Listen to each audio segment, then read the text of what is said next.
Hello there. Welcome back to the Showing Up to Life podcast and YouTube channel. My name is Art Burns, and I'm very excited to be here with you today to share some thoughts about emotional dysregulation, and most specifically, what we do in emotional dysregulation. Because most of us, especially if we haven't cultivated the skills in order to cope with and sort of manage a period of dysregulation, there's really two choices that come up for most people. And this is certainly true for me, was true for me for many, many years of my life, decades of my life, right? The first thing that most of us do is we don't really do anything, but we become impacted by the emotional dysregulation, which is to say we just get into this bad mood, right? And we don't know how to, manage our way through that bad mood. So what we wind up doing is we wind up getting into arguments. We wind up, maybe getting into disagreements with people. Perhaps there's some hurtful things that get said. There's some, damage that gets done, right? And on the other side of the spectrum, if you will, the other thing that we tend to do when we're feeling a very strong dysregulation in our emotions is we try to fix it, right? We try to make ourselves feel better, right? Like, I got to get out of this. I got to stop doing this, feeling the way that I'm feeling, right? And I'm here to tell you today, folks, that both of these, again, these are unconscious responses to the emotional dysregulation that we feel. Now, the first thing that's really important to understand is that emotional dysregulation is not bad. And there's nothing wrong with feeling emotional dysregulation. Yes, it's uncomfortable. Yes, it can often be very inconvenient because it shows up at the least opportune times. Yes, it can be disruptive. Yes, it can be something that we'd rather not have in our lives at any given moment. But none of that makes it a bad thing. And that's really, I think, where the essence of the skillfulness that we cultivate through the practices that I talk about here on the podcast and YouTube channel here, this is where it matters. This is where we get to, make a shift. We get to take some agency, we get to reclaim some level of control over this process that we all experience, okay? Every moment of every single day of your entire life, you are experiencing emotions. Your emotions are there to guide you through your life, to color your life's experiences, to help you to make sense of what's happening in your life, right? And when we're not aware of the emotions, when we're not really, objectively and sort of in a disidentified way, aware of the emotions that are going on, well, then we're victims to them, right? We have no agency. We have no power at all. Many of you know that I did some studying with the group of folks who run the mindfulness program at Google, right? It's called Search Inside Yourself, and forever they will have my enthusiastic endorsement for that name because that is good stuff. I'm not a huge fan of Google. I'm not a huge fan of the corporate nature in which they came to this mindfulness program, and I'm also not really enthusiastic about the way they profit from it, right? You have this huge corporation. They don't really give it away, right? You have to pay thousands of dollars to take this course now. So anyway, my opinions aside, one of the things that the teacher, the guy who created the Search Inside Yourself program, his name is Meng Tan, Chade Meng Tan, which I think Chade is just an honorific of some kind, but Meng, as he's affectionately known in the world of Google and mindfulness. He's given a number of talks, which are really quite entertaining and quite clever. And he's very, very sharp and very certainly is a true mindfulness practitioner and a guy with great wisdom. Okay. And I don't think it's his idea that they charge. I think if it was up to him, he'd give it out for free. Right. But Chade Meng Tan is also an engineer. He's one of the original engineers at Google, right? And was responsible for building what we know today to be Google. I think in the mobile app was his thing. His thing was the mobile search. I could be wrong about that. Anyway, in one of his talks, he says something really amazing. Actually, there's two things I'm going to reference with him in a moment here. One thing he says is that when we're, going through our lives without the skills of mindfulness and the emotional intelligence that arises from the skills of mindfulness, he compares it to riding backwards on a horse. Right, which I think is such a clever and wonderful metaphor, right? When you're riding backwards on a horse, you have no control over where that horse is going to go, right? You're just along for the ride, right? There's an old Chinese proverb that says, two men or guys walking down the road, and a guy passes on horseback, and the guy says, "Where are you going?" And the guy on the horse says, "I don't know, ask the horse," right? So it's kind of like that, right? Where we don't, if we're not in a position to mindfully and capably, experience our emotions, it's like we just let go of the reins, turn ourselves around in the saddle, and see what happens, right?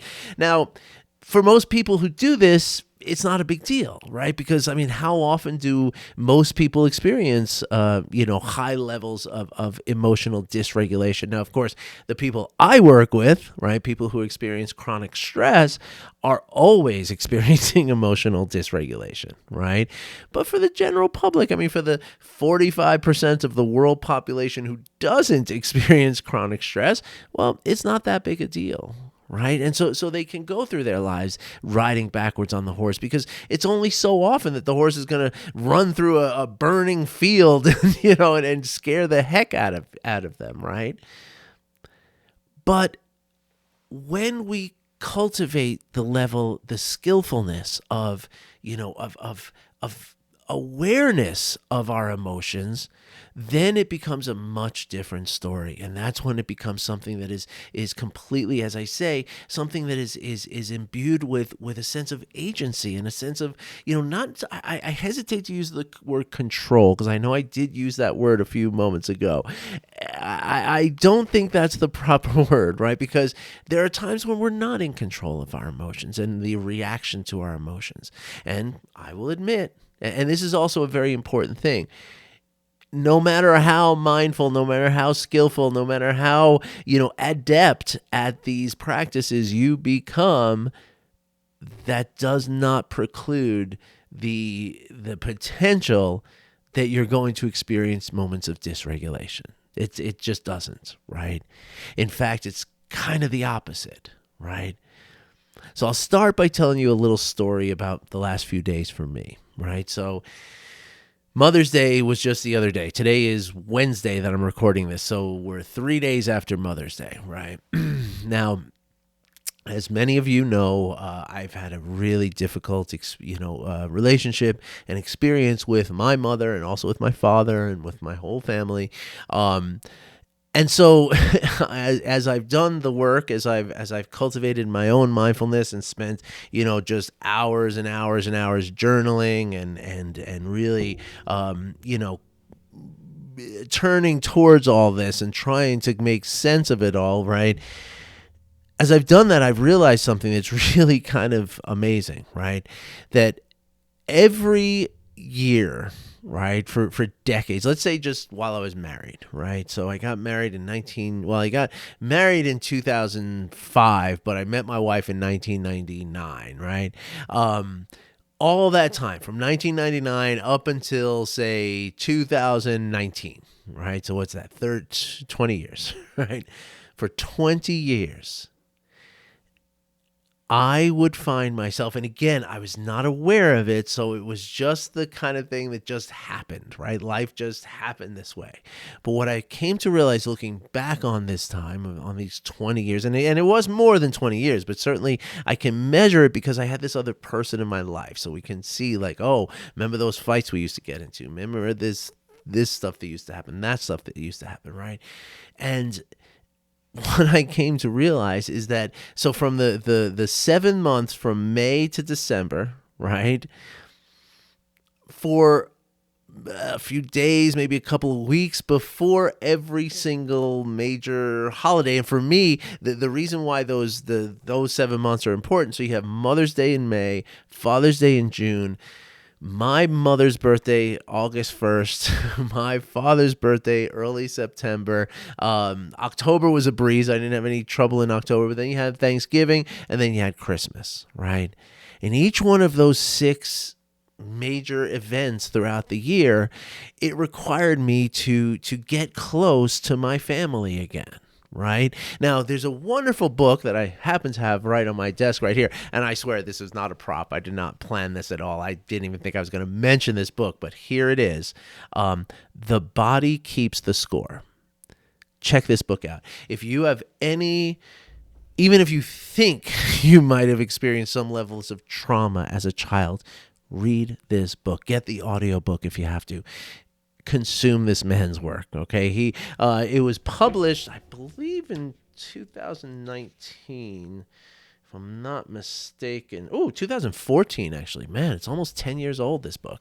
And that's 10 years old. That's wild. But anyway, what Dr. Bessel van der Kolk talks about in this book, The Body Keeps the Score, is that trauma is not in the thoughts. I mean, it doesn't impact the thoughts, and it impacts the emotions, of course, and it impacts the tension in the body. And if you work with me even for 5 minutes, you know that these are the 3 keys of our entire life existence, right? Our entire life experience. Every moment of every single day that you've been alive, even when you're quote unquote doing nothing, you are having an experience in your body, you're having an experience in your emotions, and you're having an experience in your thoughts, which turn into a story, a little narrative, a little, mental chatter saying, oh, don't do that, don't like that, don't do like that, and all that kind of stuff, right? So what Dr. van der Kolk is talking about in this book is that is not where the trauma lives, right? That is our sort of conscious experience, right? At any given moment, you can check in with your body, you can check in with your emotions, you can check in with your thoughts, right? Like, what's the story telling me right now? Now, of course, that requires a great amount of skill, and we got to practice to get to that point of being able to do that. But what we're talking about when we say the body keeps the score, we're talking about something outside of all of that, right? There's another concept, and here's another book I have on my desk too.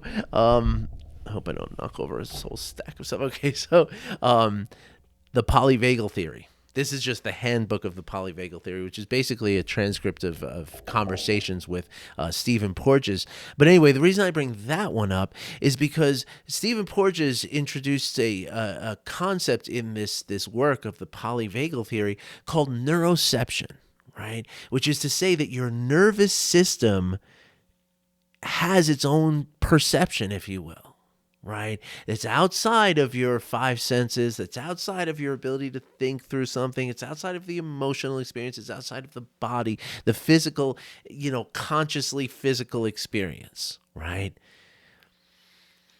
And so the reason I bring these two things together, right, is that what I came to realize as I talked through, things with my wife, and as we, I did my healing and I did my work to try to understand all of what has been going on and all this difficulty that I've experienced for so many years. As many of you know, I'm a recovering alcoholic. There's been all kinds of signs of things not being well in my life in the past. And so as I try to, figure out why, right, what I came to realize is that for those 7 months from May to December, right, again, Mother's Day, Father's Day, my mother's birthday, my father's birthday, Thanksgiving, and then Christmas, each one of those, monumental moments throughout the year required me to interact with my family.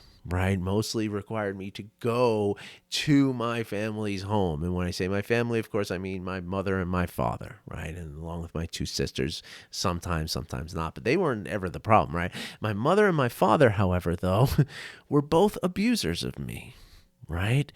I mean, I don't know how much you remember. I don't know if you've heard this before, but yeah, my mother was physically abusive to me, emotionally abusive to me, threatened abandonment all the time. My father did abandon me, so I had an abandonment wound. And then he came back when I was in my adolescence, like 13 years old, and just became the most critical and the least understanding and the most dismissive and really cold and hard, like just telling me that I mean, basically telling me every single day that I just wasn't good enough and wasn't, my plans for life weren't good enough and I wasn't doing enough to secure myself and all that kind of stuff. Anyway, big story there. Not the point that I'm trying to get into here.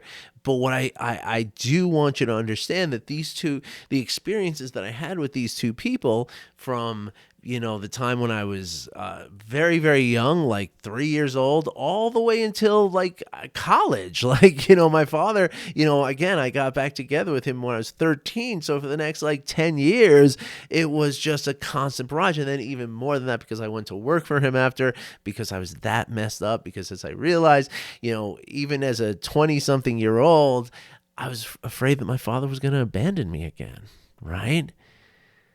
Now, that's not something that consciously, like, I know that as a 23-year-old, I don't need my father. Like, it's not about that. Like, it's okay if I don't live with him and he doesn't pay my bills. I don't need to, I don't need his parenting anymore. But yet that's how much my body was keeping the score, that I was afraid. As even a 20-something-year-old, I was afraid that I was going to experience abandonment again. Right. And so throughout those years, as I'm telling you here, that from the time, from again, 1999, when I would have been 30, all the way until, let's say, again, 50 years old, right? Or anyway, throughout those whole 20 years, right, from 1999 until 2019, right, as I said before, every time one of these holidays came up, Mother's Day, Father's Day, Mother's birthday, Father's birthday, Thanksgiving, Christmas, I would feel that trauma again. It would just, now again, I was not practiced during those times. I did not know what was going on. So I would just have fights with everybody. I would get into a bad mood at work. I would blow up at somebody at work. I would have horrible fights with my wife. I would, driving to my parents' house one Christmas morning, I remember getting into a fight with another driver in a car, that I threw my coffee on his windshield. Right. So that's the way that it used to just process. And it just, and honestly, it made everybody in the world, including myself, think I was a big jerk, like I'm just a bad person. But what was really happening was that I was responding to this experience that I had had as a child for years and years and years and years and years, right? Like 30 years worth of experiences that created this response in my nervous system. My body kept the score. It didn't forget about any of it. Even though my mind and my emotions and my intellect and my sort of coping mechanisms with the stress in my body had dealt with it, right? We had, I had, made, come to some sort of understanding, not an understanding of what was going on, but a way to just deal with it, right? Like, yeah, I'm an asshole at work. You deal with it. I'm the boss. So what are you going to say, kind of thing, right? When I was the boss, that is. There were times where I wasn't the boss, where I was just like, just angry and just having, conflict. And I never knew what it was about, right? And so the reason I tell you this is because it's a very long-winded introduction to something here.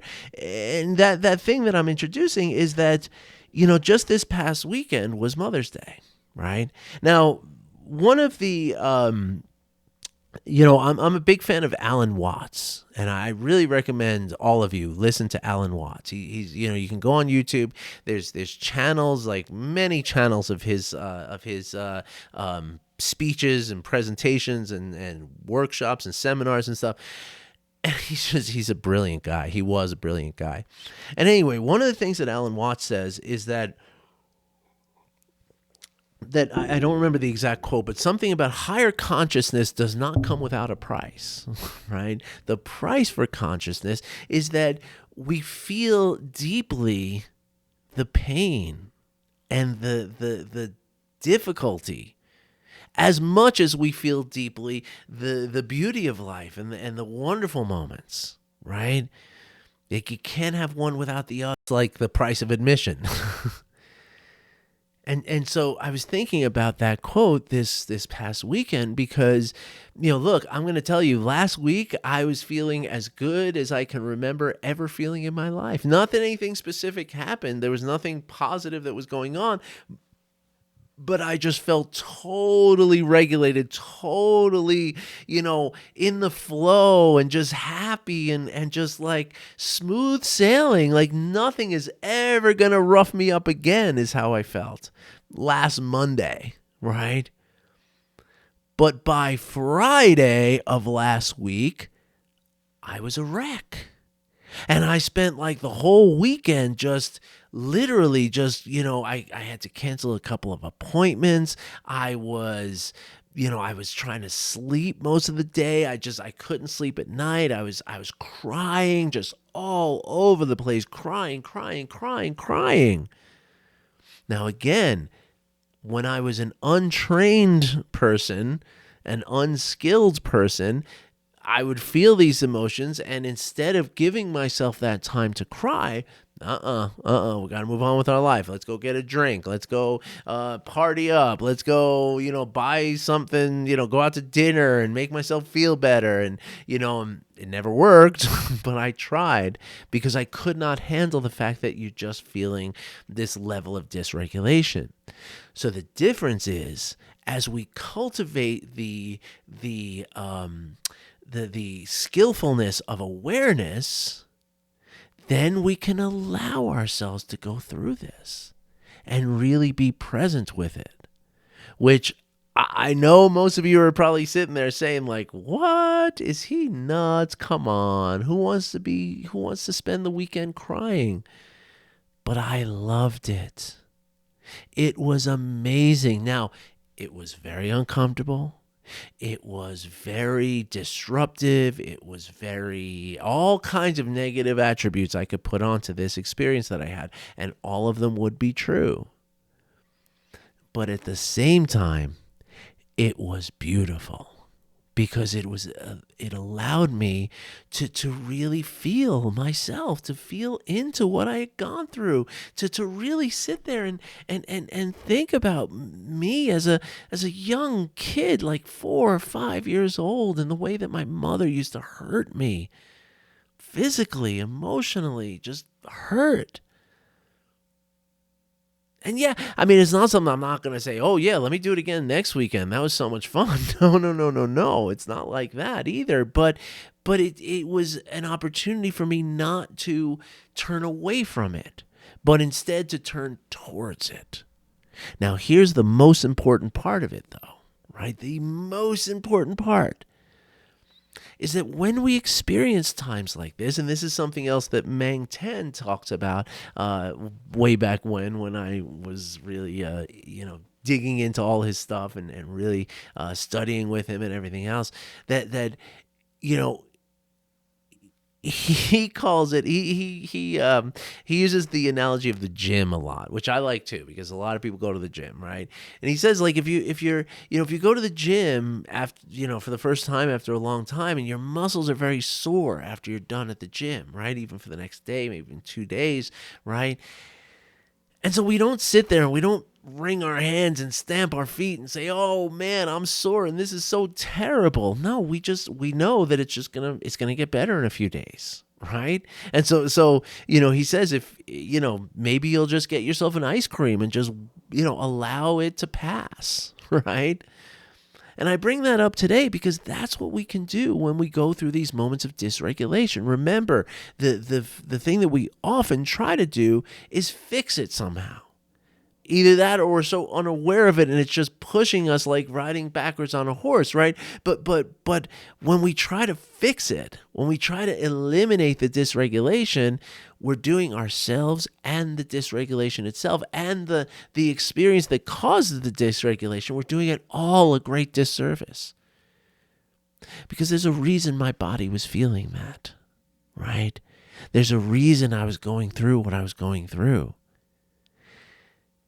And the ability to go through it and to really allow it to happen, that's the skillfulness. And so essentially, again, like an ice cream cone, like I can just sit here and have an ice cream cone and not try to fix it, not try to understand it, not try to, alleviate anything, but instead just let it pass. Just ride it out. Just like you would a storm. Like if a boat is out there on the sea and a big, storm comes in, what do? They don't try to fight through it. They batten down the hatches. We're going to just be tossed around here for a few hours. We're going to go through a really difficult time here. And all we got to do is try to make sure that the boat doesn't become so damaged that it threatens our safety. So we batten down all the hatches, we take down the sails, we tie everything up that we can tie up, and we just go through it. We just let the storm happen. We surrender to it.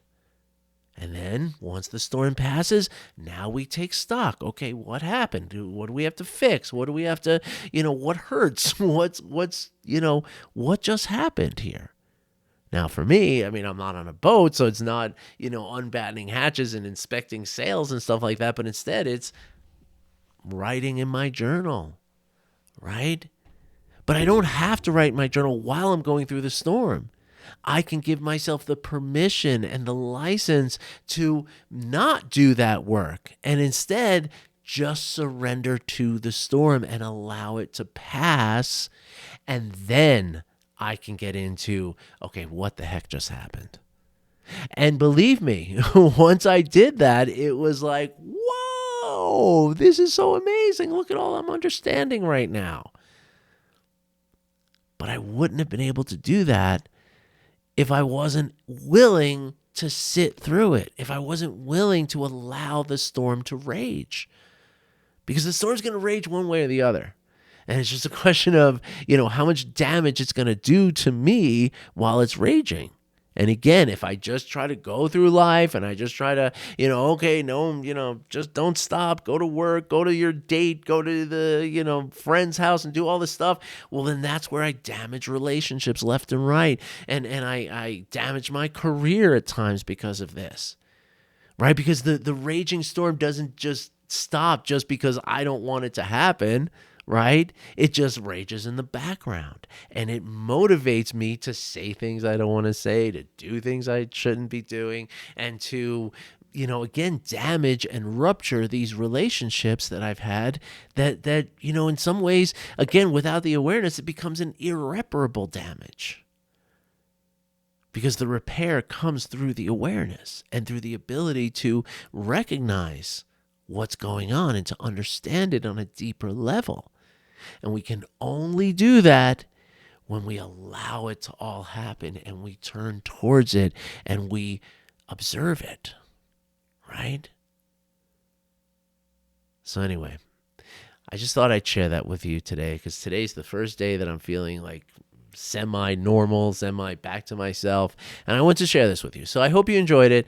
Let me know, okay? And don't forget to hit the like button, subscribe, share this with your friends. Please do all those things because it really does help to elevate us in the YouTube algorithm, which just means that more people get to see this stuff. Not for my own ego. I do not count, watches and likes and stuff like that. I do love the comments that come in, but I don't hang my egoic hat on the success of the popularity of this or anything like that, right? But what I do is the reason I do this all day is because there's people out there like you who might benefit from hearing this. And so by you liking it, commenting it, and sharing it, and subscribing to it, you then elevate the algorithm so that maybe more people who could use to, who could be helped by this, who really could use the help, maybe they'll be able to get it. All right. All right, everybody. Wishing you well. Thank you so much for watching. Thank you so much for listening. I'll be back again most likely tomorrow with another episode. All right. Take care, everybody. Bye-bye.